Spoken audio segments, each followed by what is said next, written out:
ॐ सहनाववतु सहनौ भुनक्तु सह वीर्यैर्येकरवावहै तेजस्वी नावधीतमस्तु मा विद्विषावहै। ॐ शान्ति शान्ति शान्ति। ओम। संसार के भद्र पुरुषों, आज हम ये कार्यक्रम विद्या प्रकाश संसार के हितार्थ प्रारंभ कर रहे हैं, क्योंकि पूरा संसार आज भ्रमित और शंका से सहित ज्ञान से दुखी है। जिस ज्ञान को संसार सही समझ रहा है, चाहे वह हिंदू है या मुसलमान है, सिख है, ईसाई है, कोई भी जो व्यक्ति अपने को सही समझ रहा है वो सब भ्रमात्मक ज्ञान में है, वो सही ज्ञान नहीं है। क्योंकि सही ज्ञान केवल वेद के अंदर है और ये संसार वेद से दूर है, इसलिए सत्य से भी दूर है और इसलिए दुखी है। तो इस संसार की व्यथा और दुख को देख करके हम इस कार्यक्रम का शुभारंभ कर रहे हैं और हम परमात्मा से प्रार्थना करते हैं कि हे परमात्मा, आप कृपा करके जो हम ये सत्य कार्य प्रारंभ कर रहे हैं, आप हमारे इस कार्य को पूर्ण करें। इसके लिए हम आपको बारंबार नमस्कार करते हैं। हे परमात्मा, जो हम ये शुभ कार्य प्रारंभ कर रहे हैं, संसार के मालिक, सर्वज्ञ, सर्वशक्तिमान, न्यायकारी, दयालु, आप कृपा करके हमारी इस कार्य में सहायता कीजिए, जिससे हम ये सत्य कार्यक्रम निर्विघ्न चला सकें और संसार को सत्य दिखा सकें और उसका कल्याण कर सकें। हे परमपिता परमात्मा, आप कृपा करके ऐसे उन सक्षम जीवों को भी प्रेरित कीजिए जो हमारी इस शुभ कार्य में सहायक हो सकें। मैं उन सभी विद्वान, जितने भी योग्य व्यक्ति हैं, बौद्धिक व्यक्ति हैं, चाहे वो किसी भी समाज के अंदर हैं, हिंदू के अंदर हैं, मुसलमानों के अंदर हैं, सिखों के अंदर हैं, ईसाइयों के अंदर हैं, कहीं भी पृथ्वी मात्र पर संसार मात्र में जो जीव, प्राणी या मनुष्य रहते हैं, मैं उनसे सभी प्रार्थना और आग्रह करना चाहूँगा कि हे साथियों, हे बुद्धिजीवियों, आपसे मेरा एक अनुरोध है, करबद्ध एक प्रार्थना है कि आप संसार के कल्याण के लिए सत्य के रास्ते पे आइए। जो अपनी क्षुद्र आशय हैं, निजी स्वार्थों के लिए जो आम जनता है उसको बैसाखी बना करके उसके कंधों पे मत चढ़िए, उसके कंधों को मत कुचलिए। कहीं हिंदू बता करके मुसलमानों के खिलाफ करना,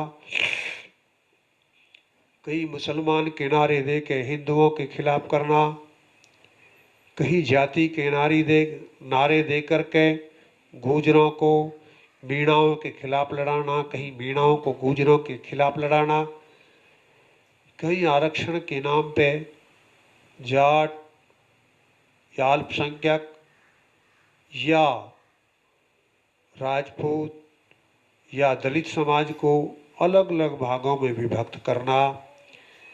मेरा आपसे आग्रह है, प्रार्थना है कि आप उस ऐसी परम शक्ति में विश्वास करिए कि जो आप कर रहे हैं उसका फल आपको अवश्य मिलेगा।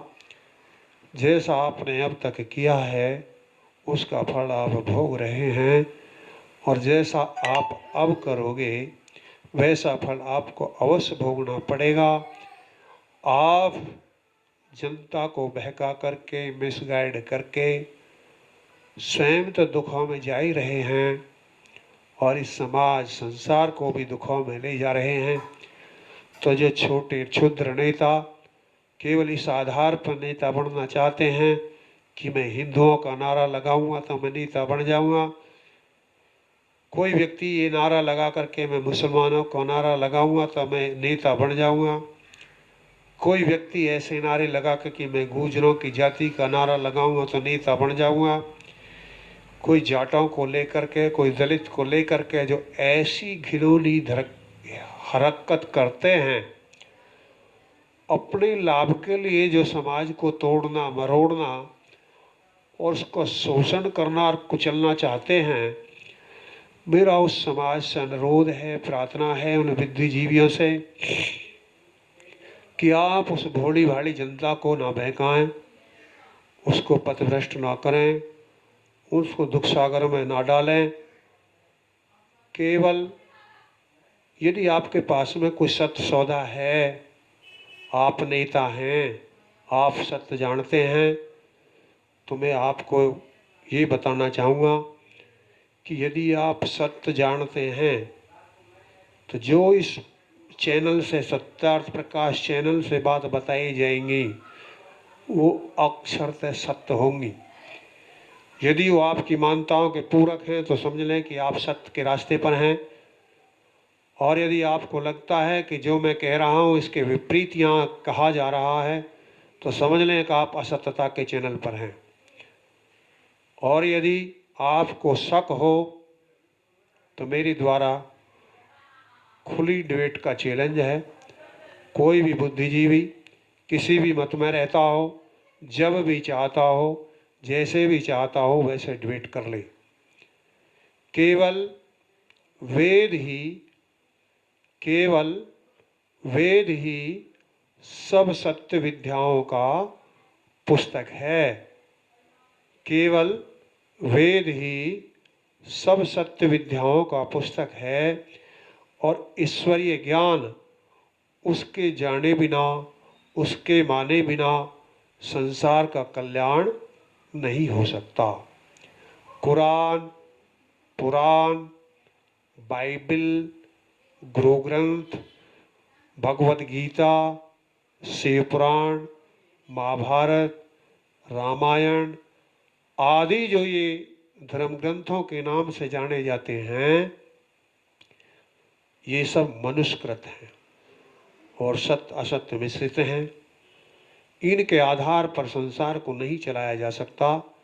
यदि आप सब सुख देखना चाहते हैं, सर्वत्र शांति देखना चाहते हैं, इस आतंकवाद से मुक्ति चाहते हैं, अभाव की दुनिया से अलग रहना चाहते हैं, खुशहाल रहना चाहते हैं, तो एक ही मात्र स्थान है, एक ही मात्र जगह है, एक ही मात्र साधन है, वो है वेद। और वेद का जो अनुयायी है, वेद का जो वकील है, वो है आर्य समाज। तो सिद्ध हुआ कि यदि आप सत्य जानना चाहते हैं, सत्य मानना चाहते हैं, उपकार चाहते हैं, कल्याण चाहते हैं, तो आर्य समाज की शरण में आएं और वेद की बात को मानें। अभी जैसे मैंने बताया कि केवल वेद ही सब सत्य विद्याओं का पुस्तक है, ईश्वरीय ज्ञान है, और जितने भी धर्म ग्रंथ हैं वो ईश्वरीय ज्ञान नहीं है, वो मनुष्यकृत हैं। मनुष्य के अंदर अल्पज्ञता होती है, वो किसी बात को अधिक भी लिख सकता है और कम भी लिख सकता है, वो सत्य भी लिख सकता है और असत्य भी लिख सकता है, परंतु परमात्मा को पूर्ण ज्ञान होता है। इसलिए उसने वेदों के अंदर जो लिखा है न अधिक लिखा है, न न्यून लिखा है, न कम लिखा, न असत्य का, वहाँ केवल सत्य जो लिखा गया है वेद के अंदर है। और उस वेद को समझना संसार का मूल कर्तव्य है। यदि वो वेद को समझ ले तो संसार का उपकार हो सकता है।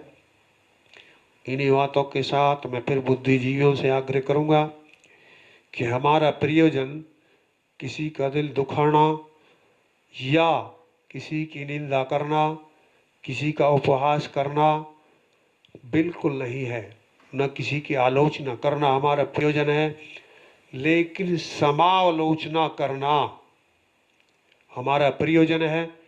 जो चीज़ जैसी है सत्य को सत्य बताना, असत्य को असत्य बताना, ये हमारा मुख्य उद्देश्य है, जिससे संसार का उपकार हो सके। पुनः हम उस परमात्मा से प्रार्थना करते हैं कि हे परमात्मा, आप हमारे इस मनोरथ को, आप हमारे इस पुरुषार्थ को सिद्धि तक ले जाइए। इसलिए हम बार बार आपसे नमस्कार और प्रार्थना करते हैं। ओम शम।